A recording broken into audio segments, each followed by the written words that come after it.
Ingin menjadi sosok muda yang sukses, 100 anggota pemuda Katolik di Semarang menimba ilmu dari sejumlah tokoh muda inspiratif.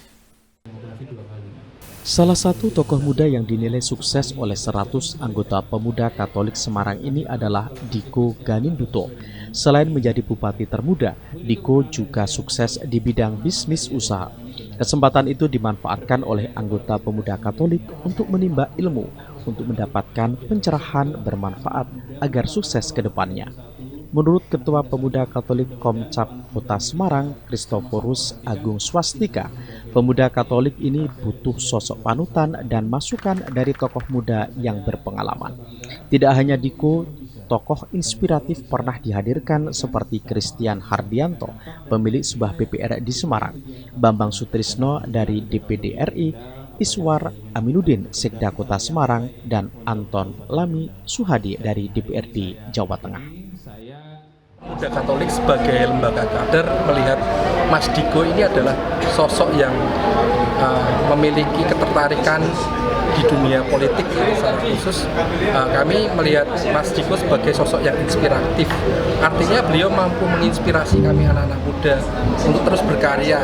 Pemuda Katolik tidak hanya cukup berkarya bagi gereja, tapi juga bagi bangsa dan negara.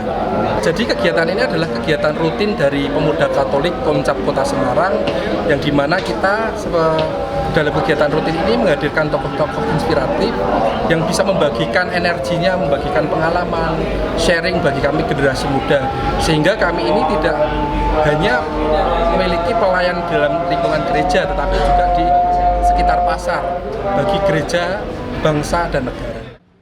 Sementara itu, Diko Ganinduto menilai generasi muda saat ini sudah banyak yang bangkit dengan potensi yang dimiliki masing-masing, namun butuh arahan agar lebih fokus.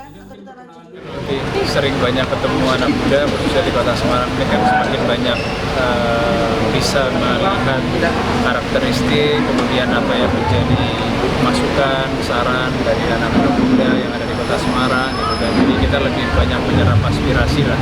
Ya, mungkin kita juga sedikit menjelaskan apa yang sudah kita lakukan di Jawa selama ini, bagaimana anak muda itu sangat penting untuk kita dukung ke depannya, dan bagaimana kita juga nantinya bisa membuat program untuk anak-anak muda yang ada di Kota Semarang. Intinya kita belanja masalah, semakin banyak ketemu dengan anak muda, semakin baik ya, dan masyarakat secara umum. Ya, kalau saya menilai anak muda di Kota Semarang itu kreatif, kemudian cerdas, pintar, saya menilai secara umum. Jadi memang kecerdasan, kepintaran, dan kreatifan anak muda yang ada di Kota Semarang ini juga harus diimbangi dengan sarana-prasarana fasilitas dari pemerintah untuk memadai mereka. Jadi bagaimana mereka bisa mengeluarkan kreativitasnya, kecerdasan, dan kepintaran, itu kan harus diawali dari fasilitas publik yang dimiliki oleh pemerintah, sehingga nanti kompetensinya bisa semakin naik, semakin tinggi, yang kedepannya nanti tentunya mereka bisa jauh lebih meningkatkan kreativitasnya lagi di jenjang. Dalam kegiatan ini, anggota pemuda Katolik saling berinteraksi dan ngobrol santai seputar kepemimpinan anak muda, industri kreatif, dan pembangunan tata ruang kota. Vita, Semarang, TA TV.